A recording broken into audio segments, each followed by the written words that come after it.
Tonight, we're diving into a listener's account. Imagine an ordinary evening, quiet town that just spirals into something terrifying. It really challenges, everything about safety, about ancient beliefs. Yeah, it's a deeply unsettling story we have for you. It comes from a transcript submitted to us detailing a woman named Ploy's experience. Happened in Si Sa Ket, Thailand, about 14 years ago. Right. And our mission today really is to unpack this, to follow the events, understand the cultural side of the supernatural stuff involved, and just grasp the impact this had on Ploy. What really happened that night, and what does it maybe tell us about that thin line between our world and something else, something older, maybe more terrifying? Let's get into the story. It starts, as you said, 14 years back. Si Sa Ket province. Ploy's visiting her dad. She works in Ubon Ratchathani, originally from Bangkok, so she's traveled a bit. Okay. So one afternoon, she and her niece decide, let's go to the night market. But her father calls them quite a few times, which is unusual for him. Really? Warning them not to come back too late. He specifically says people in that area, they tend to stay inside after dark. That's an immediate flag, isn't it? Sets a certain tone. Yeah. And the market itself. It was pretty isolated, about 9 kilometers from the house, down a shortcut road near the border. Kind of gives you that remote feeling straight away. Definitely. That isolation adds to the vulnerability even before anything concrete happens. Yeah. You feel that sense of unease building. Totally. So Ploy's getting ready to leave the market. It's maybe around 5 p.m. Again, weird time for her dad to be calling so much. And as they're heading out, this elderly woman comes up to her. Okay. Selling nuts. Was maybe 60, 70 years old. But Ploy knows she seems surprisingly strong. First she speaks Sway, which Ploy doesn't understand. The language barrier again, like in the father's warnings earlier. Exactly. Then the woman switches to Thai. And she's really earnest, asking Ploy to help Grandma buy some nuts. So she bridges the language gap, becomes more direct. Very direct. And this is where it gets really uncomfortable. The woman's holding her basket of nuts in one hand.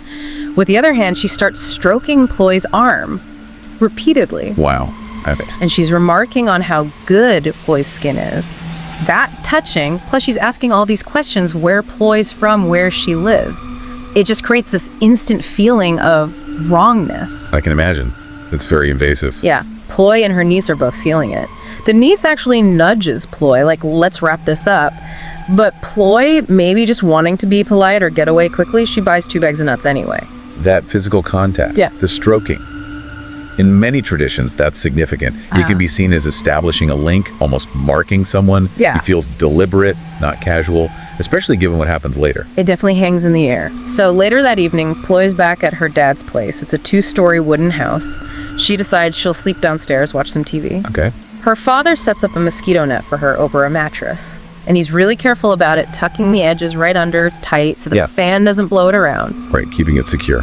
Ploy leaves her laptop on at the foot of the bed, playing music. Just the soft glow from the screen. It's the only light. The house is dark, silent otherwise. That setup, the quiet house, the darkness, the net, it feels like classic horror staging almost.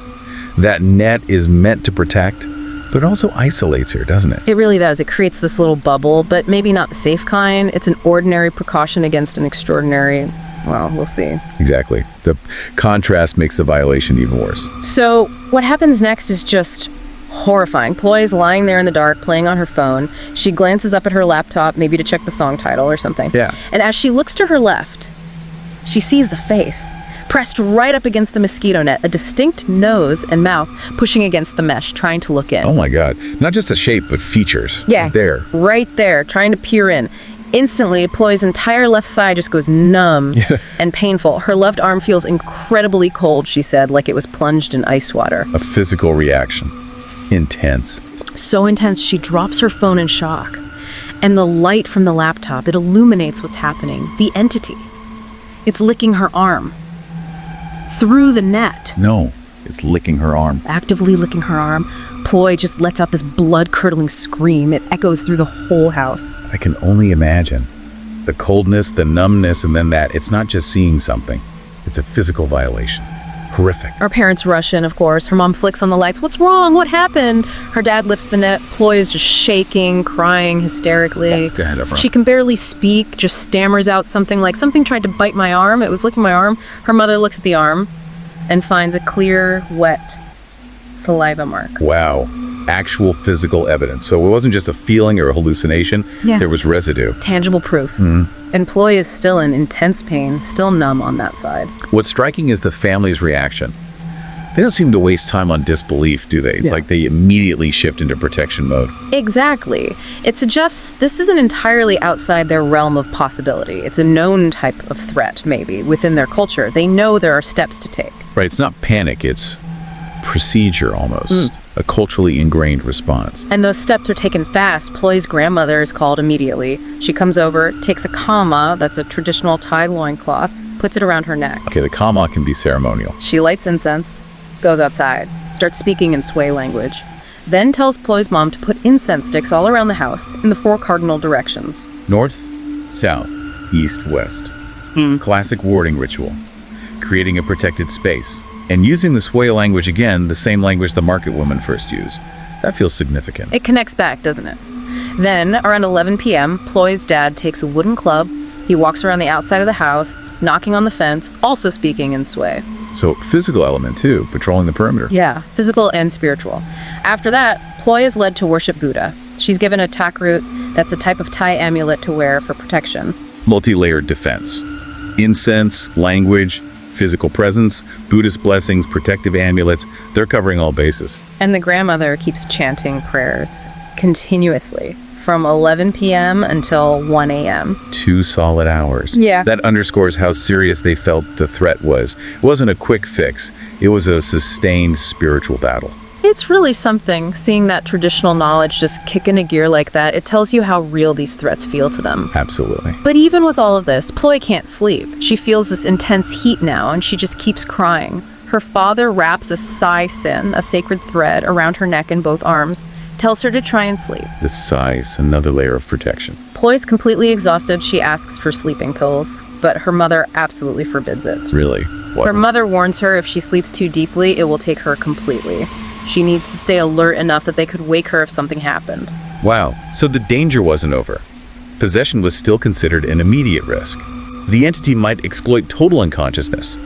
It's not just about warding off an attack, but preventing a full takeover. Exactly. Ploy eventually just passes out from exhaustion, wakes up around 7 a.m. And her arm, the place that was licked. It's badly bruised, purple, swollen, looks like she's been hit or beaten, and still very painful. Chilling.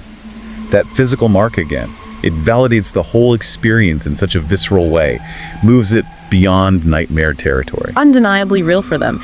So the grandmother then reveals she'd already gone to see the Mortham. That's a traditional shaman or witch doctor. Yeah. Lives just down the road, about 200 meters away. Okay, seeking expert help within their system. And the Mortham has an explanation. He says because Ploy let the old woman touch her at the market, the entity could follow her. Those words about her good skin, that wasn't a compliment, it was a ruse, a marker. So the touch was the key. It created the link. The Mortem is connecting the dots between the market and the house attack. Yeah. Provides that logical framework within their beliefs. Right. And the Mortham warns Ploy, don't leave the house yet. They're not sure if the entity's really gone. There's a specific ritual plan for 12:12 p.m. Needs a chicken egg. 12:12 p.m. That precision suggests a very specific methodology, doesn't it? Not just random timing. Seems like it.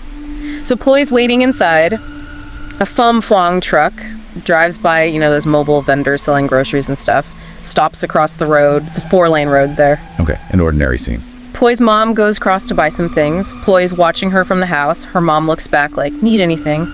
Ploy shakes her head no. Just a normal interaction. It's like a lull. It's the calm before the storm, because in that instant, Ploy's mother just collapses, falls straight to the ground, only for a second, maybe up to 5 seconds. Oh. She gets up fast, but her eyes, Ploy says they're wide, glaring, fixed right on Ploy, menacingly, and then she just charges, violently, towards the house. That's it. That's the possession. The sudden collapse, the immediate change, the violent focus on Ploy.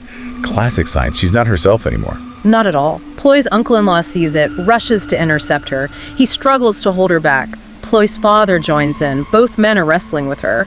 Ploy says her mother isn't physically big, but she has this immense, unnatural strength. Yeah, that unnatural strength is another common element in possession accounts across many cultures. It signals something non-human is in control. Ploy is just screaming in terror. Her mother is screaming too, but in Sway language again. Ploy can't understand the words, but the rage, the curses are unmistakable. The Sway language, again, chilling. It directly links this back to the market woman, to the grandmother's ritual language. Yeah. It's all connected. And the rage is clearly directed at Ploy. She's the target. Later, her father tells her what her mother was screaming. It was, "I will take you, I will enter you. If I enter you, I will sleep with men. If you can't find men for me to sleep with, I will eat you entirely." Dear God. It's incredibly disturbing. Sexual violation, then consumption. It lays bare the entity's predatory, malevolent nature. Absolutely terrifying.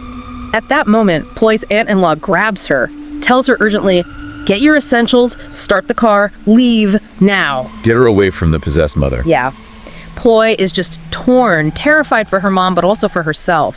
Totally disoriented, her dad just gestures frantically, "Go, anywhere, just get away from here." The family's priority becomes getting Ploy out, even leaving the mother in that state. Ooh. That speaks volumes about the danger they perceive Ploy is in. She drives off, about 7 kilometers out of the village, finds a shortcut road near the district office, and presumably pulls over or finds refuge. Smart move. Get distance. Later, her niece, Nong Fa, meets her at a resort where Ploy has holed up. Ploy calls her dad, he explains the full horror of what her mother was screaming, and the grandmother adds another piece. What's that? She says the entity had been trying to get into Ploy since the night before. Those rituals from 11 p.m. to 1 a.m., they worked. They stopped it from entering Ploy directly. So the possession of the mother was... Plan B. Exactly. It possessed the mother to bypass the house's protections and get to Ploy. The entity even admitted, apparently, that it licked Ploy, but couldn't open her orifices to get in fully. Open her orifices. That's specific and graphic. Refers to the sensory openings, right? Eyes, ears, nose, mouth, and excretory ones. It implies a very methodical, physical attempt at entry. A truly chilling detail. It shows the entity's strategy, why it switched tactics.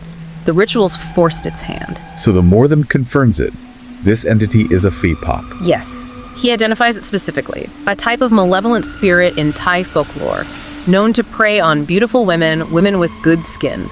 Back to the skin comment from the market woman, it all fits. Its purpose, to possess them, engage in sexual acts with men through them. After it's done that, it usually leaves the host. Usually. But there's a catch, isn't there? There is. The Morthem warns, if the family realizes someone is possessed by a Phi-pop and they call in a Morthem for help, the Phi-pop retaliates. It eats the insides of the host, kills them. Retaliation for being discovered and interfered with. Vicious.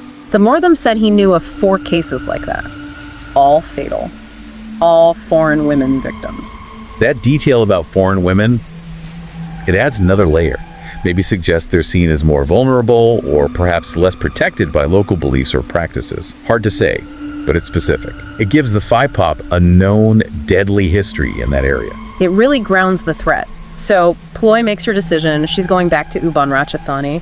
She says she'll never set foot in that village again. Can't blame her. The Morthem explains he can only expel the entity. He can't destroy it. It's still out there. Ploy was just lucky, he said. Her fortune was not low that day. That's what saved her from full possession. Expel, not destroy. That reinforces the idea of these things being persistent forces you manage, not eliminate.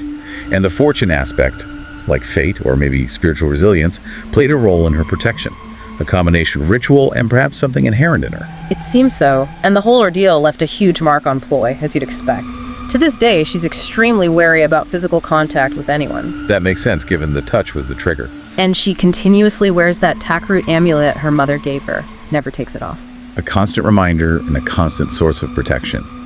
It shows how deeply this experience reshaped her reality, her sense of safety in the world.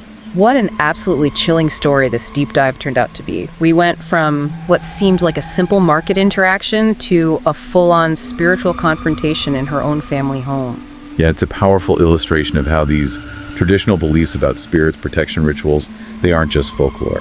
For the people involved, like Ploy and her family, it's a tangible reality, a source of real fear, and real defense. And the aha moment here isn't just ghost story. It's about this specific entity, the Phi-pop. It has rules, motivations, a terrifying MO. Exactly.